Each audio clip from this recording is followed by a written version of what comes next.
New Year. Good evening, Mayor, councilors.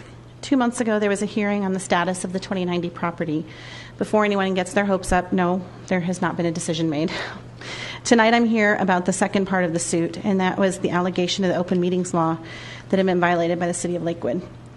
Do you have the overhead? Can you do that real quick or no? I'm sorry. I was actually here just to discuss this meeting notice and the retreat, but now we have more to discuss, so bear with me. First, this meeting notice posted January 2nd, 2014 for a meeting that was to happen at 7:30 a.m. January 3rd, 2014.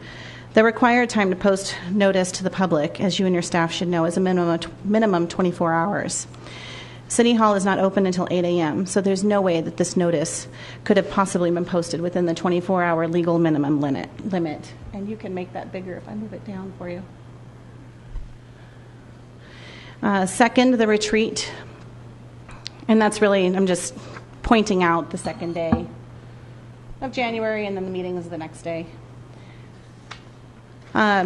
Secondly, the retreat, the annual council retreat, is going to be held in Colorado Springs. I'd actually like to attend. Yes, I know that sounds strange, but it will be difficult for me to find someone to care for my 2 children on Friday and take the extra time and financial cost for me or to my family should I decide to travel there to listen. Having these meetings out of town like this serve to dissuade the public from participating. Further, by not recording this meeting, the public will not be able to catch up on what the council decides are its priorities for the year. I'd encourage you to think about having it in town next year.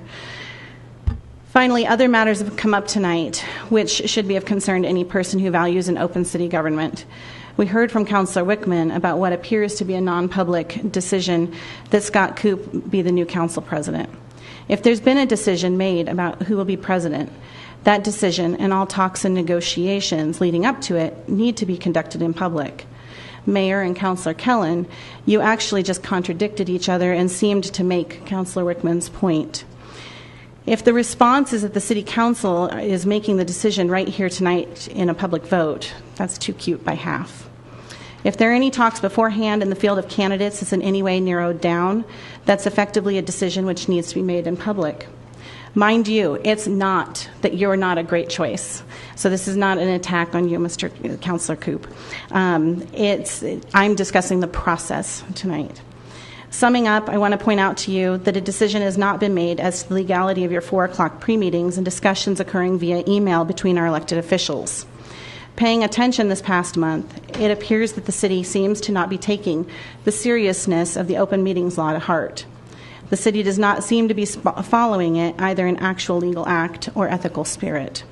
It's frustrating as a citizen to know that the city faces penalties for potential previous violations, but then apparently continues to tread on thin ice. Thank you. Thanks, Heather. Anyone else?